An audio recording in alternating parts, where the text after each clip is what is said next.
हम बात करेंगे उस पवित्र धारा की जिसे हम केवल नदी नहीं बल्कि माँ कहते हैं। वो माँ जो सदियों से हमें जीवन दे रही है, वो माँ जो भारत की आत्मा है, वो माँ जो हमारी संस्कृति, हमारी आस्था और हमारी पहचान को संजोए हुए हैं। वो हैं हमारी श्रद्धा की प्रतीक गंगा मैया। नमस्कार, मैं शिखा सिंह आप सभी का दूरदर्शन के इस विशेष भक्ति कार्यक्रम आराधना में दिल से स्वागत करती हूँ।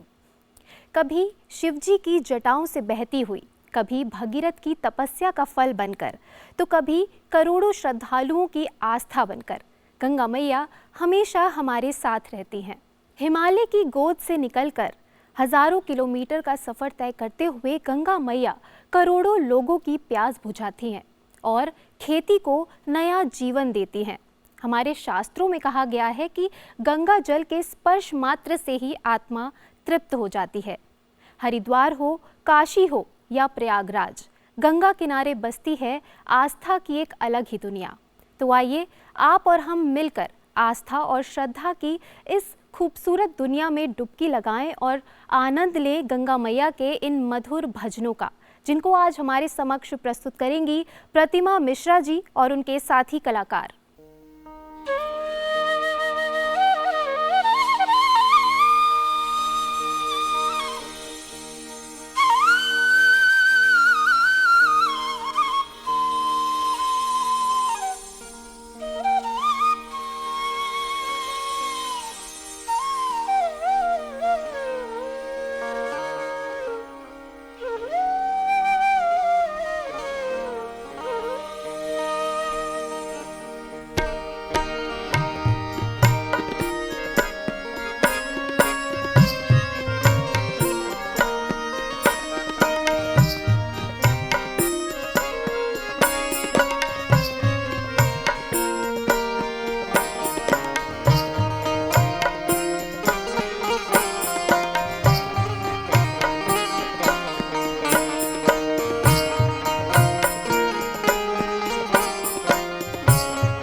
दशरथ के हो दशरथ के लक्ष्मण राम, गंगा मैया धीरे बहो। हो दशरथ के लक्ष्मण राम, गंगा मैया धीरे बहो। मेरी नैया में लक्ष्मण राम, गंगा मैया धीरे बहो।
गोटा लगवाइब माई के पैराइब हो।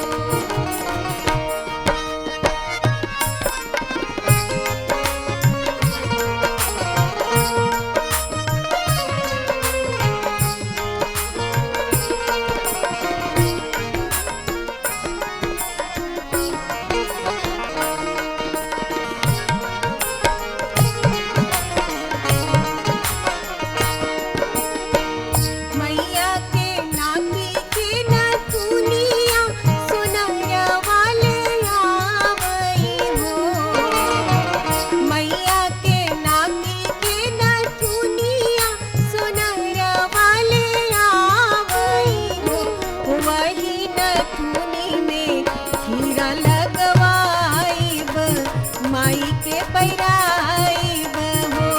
वही नथुनी में हीरा लगवाइब माई के पैराइब हो।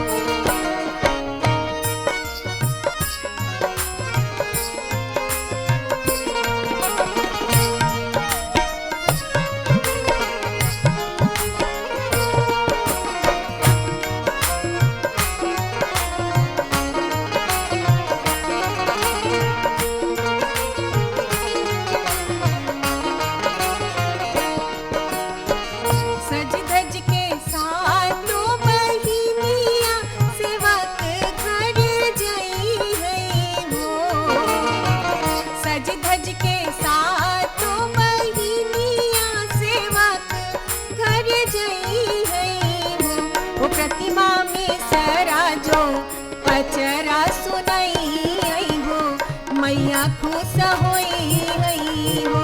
वो प्रतिमा में सराजो पचरा सुनई है तो मैया खुश होई हो।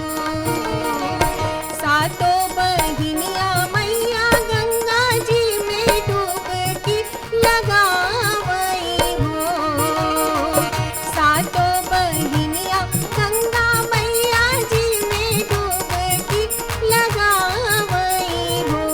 तनी धीरे धीरे बहा मोरी गंगा मैया मैया जी नहाई हो। तनी धीरे धीरे बहा मोरी गंगा मैया मैया जी नहाई हो। तनी धीरे धीरे बहा मोरी गंगा मैया मैया जी नहाई हो।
बहुत सुंदर।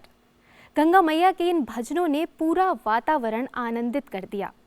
गंगा मैया की लहरों में विश्वास है, उनकी धारा में संस्कार है और उनके नाम में ही मोक्ष का एहसास है।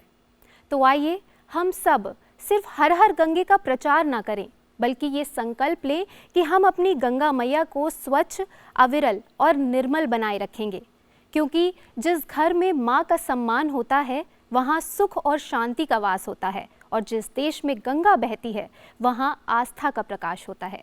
इसी भावना के साथ हम इस कार्यक्रम को फिलहाल के लिए यहीं विराम देते हैं। अगली बार फिर लौटेंगे कुछ और कलाकारों, प्रस्तुतियों और नए सुरों के साथ। तब तक के लिए आप सभी जुड़े रहिए दूरदर्शन पे और मुझे इजाज़त दीजिए। जय गंगा मैया।